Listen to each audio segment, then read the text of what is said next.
ये बच्चे पढ़ जाएंगे, हमें नहीं पता कि इनमें से कौन हम लोग जिंदा होंगे नहीं होंगे, कौन जाके डॉक्टर बन जाएगा। कितने तो बन गए हमारे बच्चे 26 साल में, इतने डॉक्टर्स हैं।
अच्छा, आपकी ऑडियो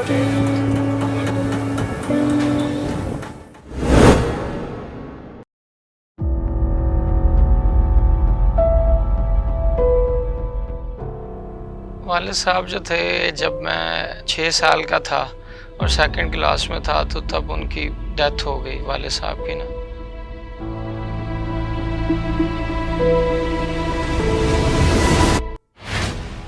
मैं जब आपके पास आया था, मेरे वालिद आप मतलब मुझे लेके आए थे। मैंने 5वीं क्लास जो है गवर्नमेंट उर्दू प्राइमरी स्कूल से हासिल की थी। तो सर ने मेरे जो टेस्ट लिया उसके अंदर मुझे लिखवाया कि आप बेटा मक्का लिख के दिखाएं हमें।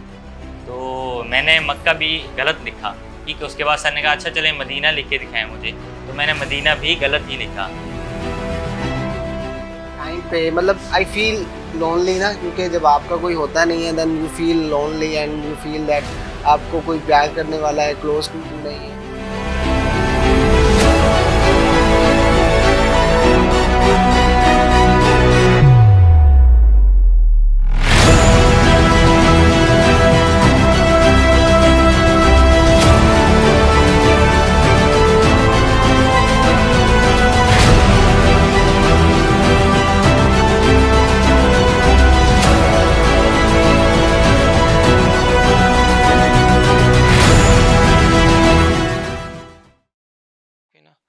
तो वालिद साहब जो थे वो मेरे जॉब करते थे स्टार काटन फैक्ट्री, जहाँ पे अभी हम बैठे हुए हैं, यहाँ पे वो मैनेजर थे।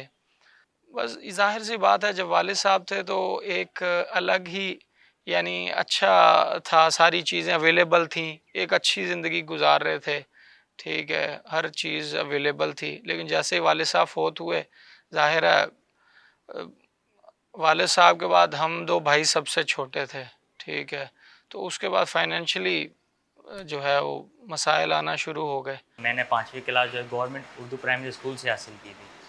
तो 5वीं के बाद मेरे वालिद ने फैसला किया कि इन्हें हिलाल स्कूल में लगाना चाहिए। तो मैं जब वहाँ पे आया तो सर अली अहमद उस वक्त प्रिंसिपल हुआ करते थे। सर ने मेरा एज ए टेस्ट के तौर पे लिया कि आया उस बच्चे को क्या कुछ आ रहा है, ताकि उस हिसाब से हम उस बच्चे को एडजस्ट कर सकें। मैंने जब इंग्लिश में अपना नाम लिखा तो वो भी मुझे स्पेलिंग नहीं आ रही थी अपनी, कि मैंने AS कैसे लगाना है और AF कब लगाना है, तो वो भी मैंने गलत ही लिखा। सिर्फ़ और सिर्फ मैंने उर्दू के अंदर जो है ना अपना नाम सही लिखा। तो उसके बाद जब मैं 6 क्लास में आया तो हमें जो टीचर मिली वो मिस राहिला मिली, ठीक है। माशाल्लाह बहुत ही ज़बरदस्त टीचर रही हैं, बेहतरीन टीचर्स रही हैं, ठीक है। उन्होंने हम पे मेहनत की। उन्होंने सिर्फ मुझे एक बात कही थी, जब उन्होंने मेरी मतलब कि चीज़ें मतलब कि नोट की, तो उन्होंने सिर्फ मुझे एक चीज़ कहा कि बेटा आपने सिर्फ घर जाके सिर्फ 1 घंटा अपनी पढ़ाई को देना है। In grade 4 my father was died. तो उसके बाद क्या था कि मैं गलानी में ही पढ़ता था, लेकिन ये था कि फाइनेंशियल सिचुएशन कुछ ऐसी थी कि स्कूल की फ़ी अफोर्ड नहीं कर पा रहा था। तो that's why I went to Hilal public school. तो हिलाल वालों ने ये है कि मुझे एडमिशन दिया एंड फ्री ऑफ कॉस्ट मुझे एजुकेशन प्रोवाइड की ना। इतने पैसे नहीं होते थे कि फेयर दे देना, तो कभी ये होता था कि पैसे नहीं होते तो बस की छत पे बैठ के चले जाते थे, और कभी ये होता था कि पैसे होते थे तो नीचे बैठ जाते थे। कभी ये होता था तो उनको कह देते थे कि यार मेरे बाबा भी तो ड्राइवर थे ना, तो actually my Baba was a driver. तो सफ़र ये है कि उस टाइम पे ये था कि अफोर्डेबिलिटी नहीं थी। अब आप ज़रा बताएं क्या क्या फैसिलिटीज़ यहाँ पे आ गई हैं, क्योंकि उस वक्त तो लोड शेडिंग भी काफ़ी होती थी, गर्मी होती थी, पानी की भी थी फैसिलिटी, लेकिन ज़ाहिर है अब वक्त के साथ साथ ज़रा आप बताएं क्या क्या चेंजेस आई हैं। सर इस वक्त हमारे पास जो इस वक्त करंट वक्त में हमारे पास माशाल्लाह सोलर सिस्टम लगा हुआ है, तो उस हवाले से बच्चों को हम फैसिलिट कर रहे हैं कि जैसे कि लाइट की अगर लोड शेडिंग भी होती है तो उसका हमें हल मिल गया है। तो सोलर हमारे पास ऊपर छत पर पैनल लगे हुए, जैसे लाइट जाती है हमारे पास ऑटोमेटिक सिस्टम है और लाइट हमारी ऑन हो जाती है।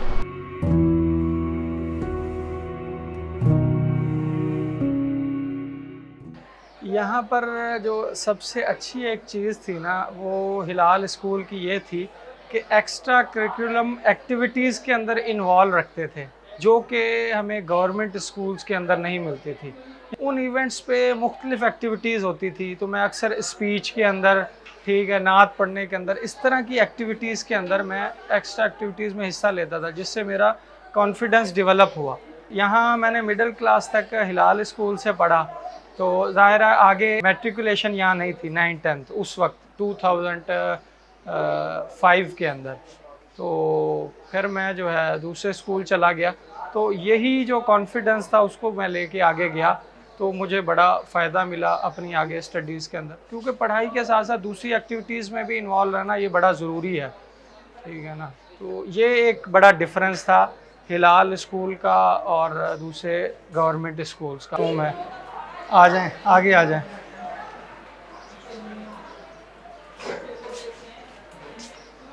एक क्लासरूम ये भी है यहाँ पे, ठीक है।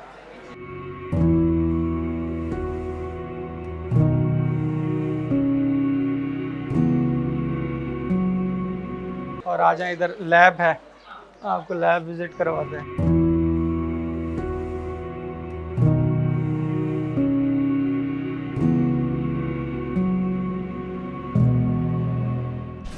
अच्छा तो अभी कहाँ जा रहे हैं? ये ऊपर गर्ल्स का सेक्शन है, ठीक है, तो इसमें 7, 8, 9 to 10 की क्लासेस हैं। ठीक है, यहाँ पर कह लें कि गर्ल्स की ही हैं क्लासेस, सेपरेट जो है। ये बड़ा अच्छा सिस्टम है, और पढ़ाती भी गर्ल्स ही हैं मोस्टली, यहाँ पर फीमेल टीचर्स ही हैं। फिलहाल स्कूल में जब था तो मैं भी बड़ा हिस्सा लेता था स्पीचेस वगैरह में, और जो है और नात वगैरह के अंदर। तो आप काइंडली कोई नात सुनाना चाहें? नबी का लब पर जो जिक्र है मिसाल आया, कमाल आया, जो हिजरे तैबा में याद बनकर ख्याल आया, कमाल आया।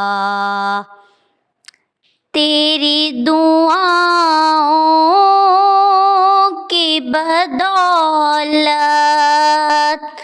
अज़ाबे रब से बचे हुए हैं। अल्लाहु Akbar,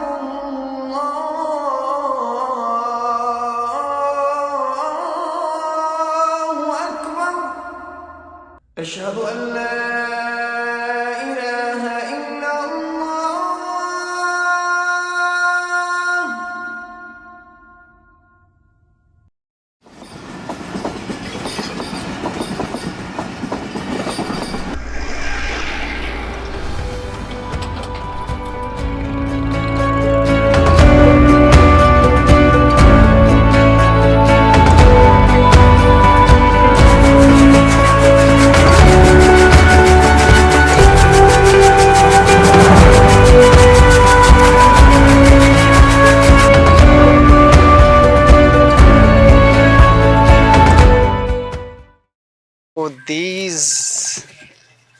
pets are my childhood love and I am very close and connected with them ना। तो बचपन से मेरा इनके साथ एक बहुत अच्छा लगाव रहा है।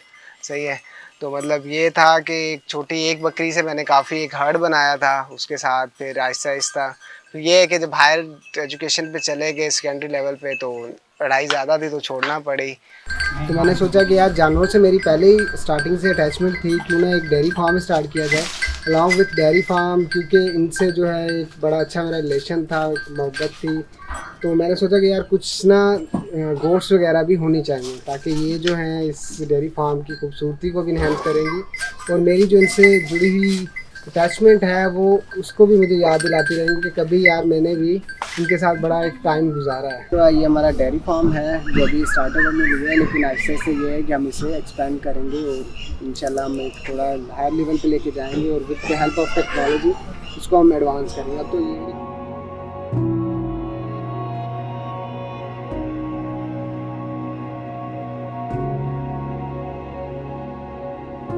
मतलब काफ़ी I think more than 7 years हो गए हैं, मतलब मैं आया ही नहीं हूँ। मतलब मेरा फर्स्ट विज़िट है यहाँ पे ना, बड़े अरसे के बाद एक लॉन्ग जर्नी है।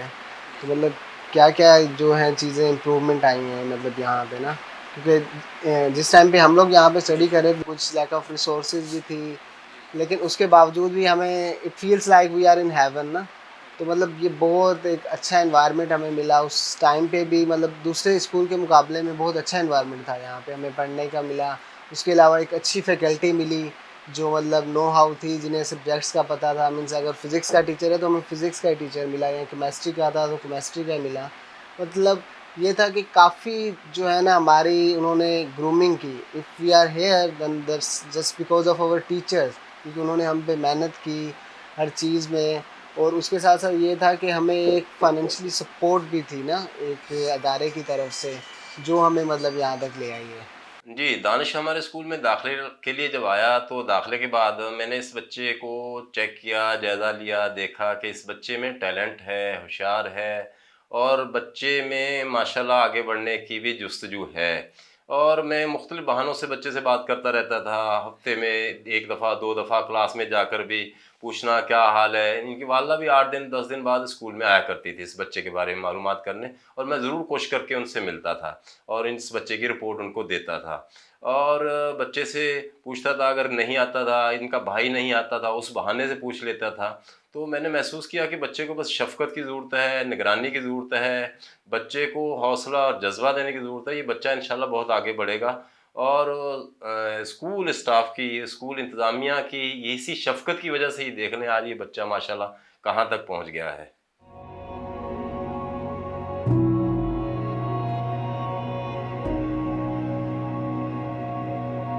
पता है जब मैं आप लोगों की एज का होता था ना, मेरे पास एक बकरी होती, बकरी का नाम भी इकरा होता था। पता है इकरा, उसका नाम भी मैंने इकरा रखा हुआ था। एंड वो बहुत क्यूट थी और उसके बाद ना मेरी उसके साथ बहुत अटैचमेंट। मैं उसे चराने लेके जाया था। आपने बकरियाँ किसी के पास है? किसके पास है? आपके पास है बकरियाँ? आपको बकरा है? अरे वाह, क्या नाम है उसका? नाम नहीं रखा आपने यार, नाम तो रखना चाहिए ना। मैं तो अपनी बकरियों का नाम रखा करता था, जो भी बकरी थी उसका नाम रखता था। आपकी बकरी के पास क्या है? बकरी है आपके पास? बकरा है? अरे वाह, क्या नाम है? बबलू रखा है नाम? दैट्स ग्रेट यार। तो फिर फ्रेंड दोस्ती है बकरे से? हाँ, घुमाने लेके जाते हो उसे? कहाँ लेके जाते हो? जंगलों में लेके जाते हो? अरे वाह।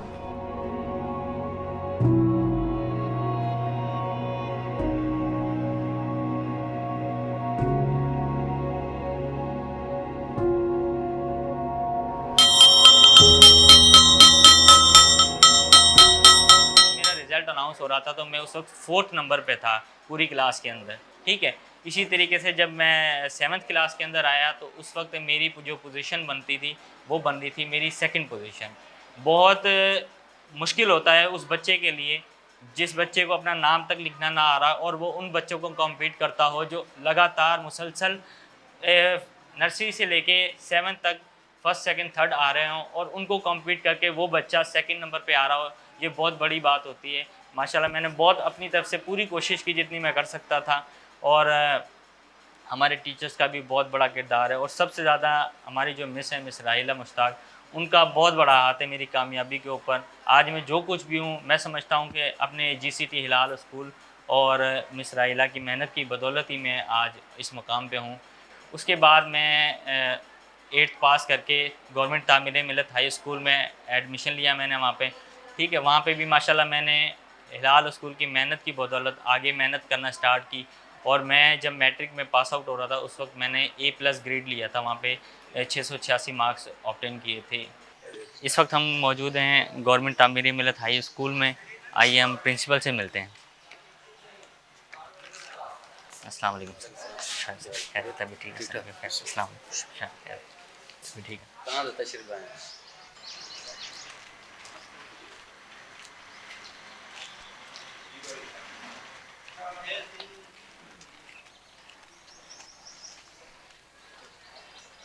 ये मेरा नाम है Asfan Sabir, son of Sabir Ali Arain Ambalvi. A+ grade 686 number है 2011। इससे पहले जो बच्चे ने लिया था 2006 में लिया है। कितने साल का डिफरेंस है? तकरीबन मैं समझता हूँ 5 साल का डिफरेंस आ रहा है। ये मेरी क्लास हुआ करती थी।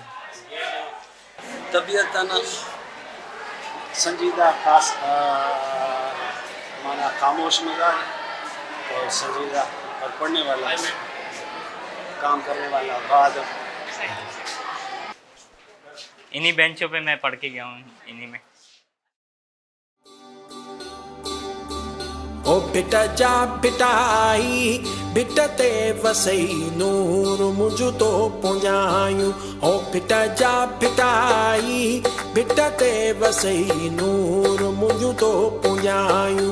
ओ मुझु तो पुंजायूं मन जो उमेदू, मुझु तो पुंजायूं मन जो मुरादू।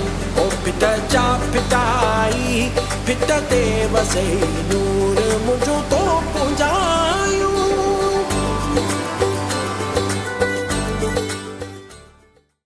बस अल्लाह से मांगना, अल्लाह से बोलना। नहीं, 1 साल औलाद का तरबियत कुछ इसके वालद की बहुत अच्छी थी। ये सब अपने वालद पे गए, रही हुई अच्छी आदत। मेरे जो ये था, मैं इतनी इल्म वाली नहीं थी, पर अमल करती थी। जो सुनती थी ना, अमल करती थी।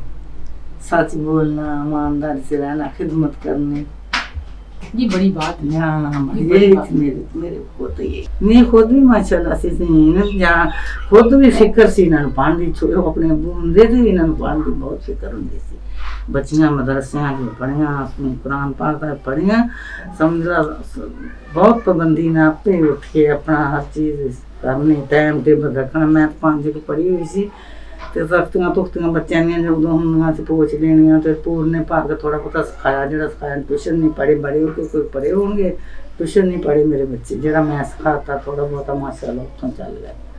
हाँ, बच्चे माशाल्लाह। फिर मेरे अब्बा जी बहुत गम सी सन, होर नहीं मेरे भाई जवान सी, सारे भारे चक्के हुए सी। किसी किस्म की ये फिर अबू का उदा भी सदमा, बच्चे भी छोटे, माश का भी सदमा। बहुत असी टुट गए से। असी कहते से असी चले जा, हट से चले जाता है। बच्चियां बहुत मुश्किल है। अल्लाह ने मदद की, अल्लाह सब से करदा ही है। क्यों ठहरे हुए हैं ये रास्ते, क्यों थम सा गया जिंदगी का सफर है। ये आज़माइश तो क्या इलाही जो तू है मेरा। बाद उसने 6 महीने साल की, उसके बाद उधर मेरे को पता चला कि ये 3 बच्चों के लिए भी ना थोड़ा बहुत उधर है कि फीस वगैरह नहीं है।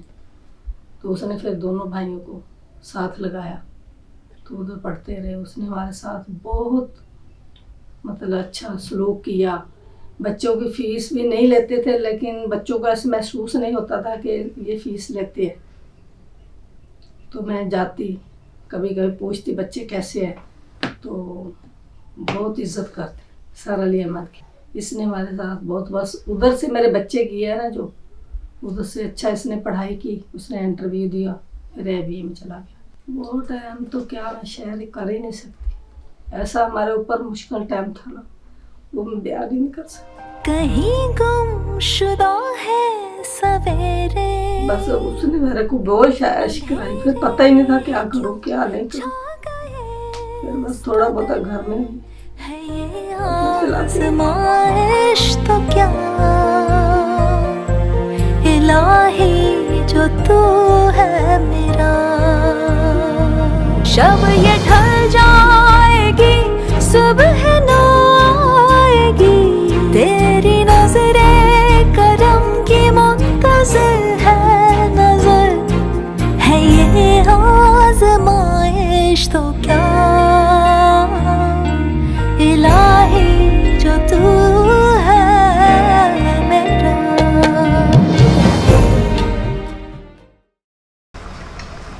लेके चलो नहीं, वो बोल दी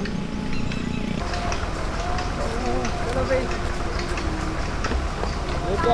मैंने इन थर्ड सेमेस्टर, तो ये एक्सपेंसेस कुछ बढ़ जाते हैं ना, when you have friend circle and you have expenses. तो I received a call from my brother, he said to me कि यार दानिश, तो मतलब घर की कुछ ऐसी सिचुएशन नहीं है कि मैं आपको इतना फुली अफोर्ड कर सकूं कि आप थोड़ा वो करें ना। तो एट दैट नाइट ना आई वाज जस्ट क्राइंग ना, एंड आई जस्ट क्राइंग। और मैं अल्लाह से ये कह रहा था कि मतलब अगर मेरे बाबा होते तो ये सिचुएशन मेरे साथ नहीं होती ना, he will be supporting me. तो from that day I decided I will not took a single penny for my family. और अभी मैं आपको अपने डिग्री कॉलेज लेके जा रहा हूँ, जहाँ से मैंने FSC की है ना, आपको मैं अभी वहीं पर लेके जा रहा हूँ। अभी मैं आपको अपनी क्लासरूम दिखा रहा हूँ, फर्स्ट ईयर जहाँ पे मैं पढ़ता रहा हूँ। बस आप क्या सकते हैं, लेकिन यहाँ पर आने का मकसद ये था कि आप लोगों के लिए एक इंस्पिरेशन हो, मोटिवेशन हो। क्योंकि जब मैं 6 साल का था सेकंड क्लास में, तो मेरे वालिद साहब फोत हो गए थे और मुझे बहुत से फाइनेंशियल इश्यूज़ थे। मैं बाईसाइकिल के ऊपर यहाँ स्कूल आया करता था। तो मकसद ये है कि कुछ ना होने के बावजूद भी अगर इंसान मेहनत करता रहे तो अल्लाह ताला उसके लिए रास्ते खोलते हैं। तो आज मैं इस मकाम पर खड़ा हूँ और अपनी फैमिली को सपोर्ट कर रहा हूँ। तो इस सारी जर्नी के अंदर और मेरी सक्सेस में बहुत सारे फैक्टर्स शामिल हैं। अभी हम जा रहे हैं मिस राहिला के घर, जो कि 6, 7, 8 में हमारी टीचर रही हैं और जिनकी बदौलत आज मैं इस मकाम पे हूँ। उनकी तो शादी हो चुकी है, इस उम्मीद के साथ चल रहे हैं कि शायद वो घर पे हों तो उनसे मुलाकात हो जाए। आइए चलते हैं उनके घर।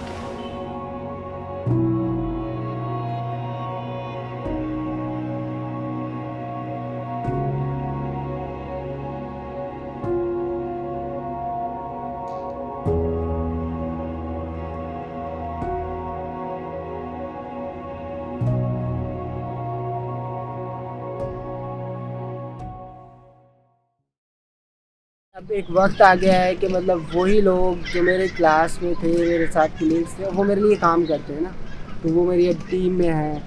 तो अल्टीमेटली ये जो है ना कनेक्शन जो है ना, वो डॉट्स को जब आप बैकवर्ड कनेक्ट करते हैं तब बनता है। क्योंकि अगर ग्रीन क्रिसेंट ट्रस्ट नहीं होता, अगर वो लोग मुझे बेसिक एजुकेशन नहीं देते, तो शायद आज भी मैं बकरियाँ चरा रहा होता ना।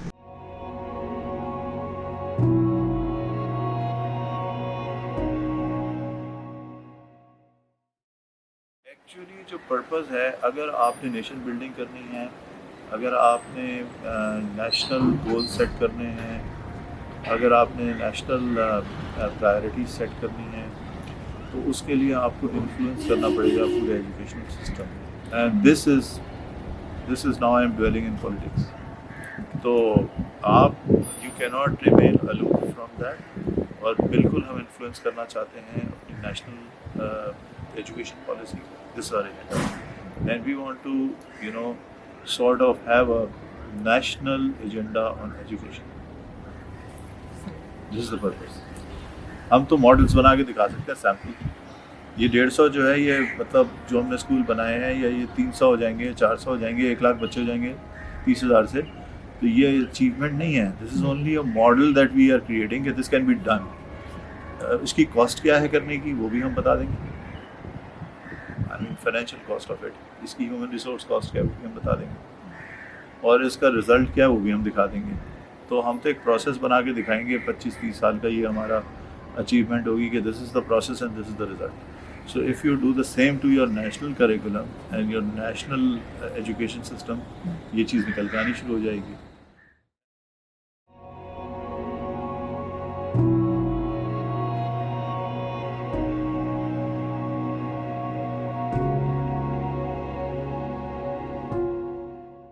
यही मैरापुर से पढ़ा है, इन्हीं स्कूलों में, जो किराए के मकानों में हमने स्कूल बनाए हुए हैं, छोटे छोटे स्कूल।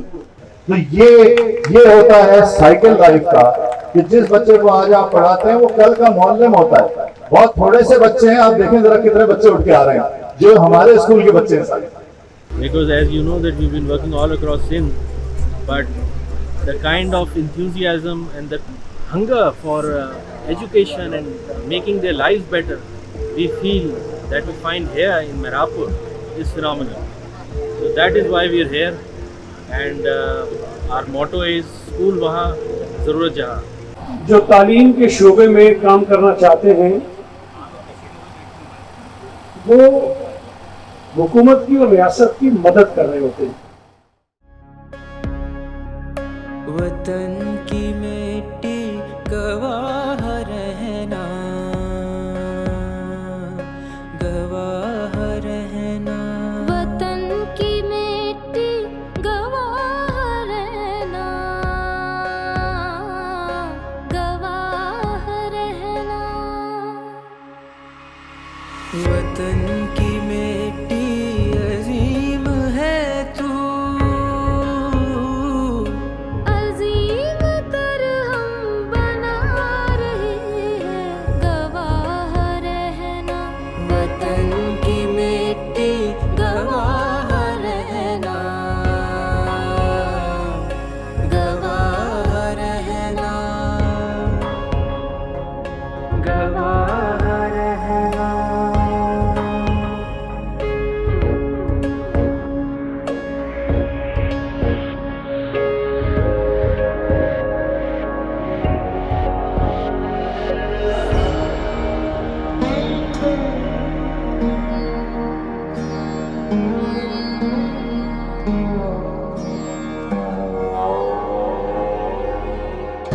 तेरी दुआ से क़ज़ा तो बदल नहीं सकती, मगर है इससे ये मुमकिन कि तू बदल जाए।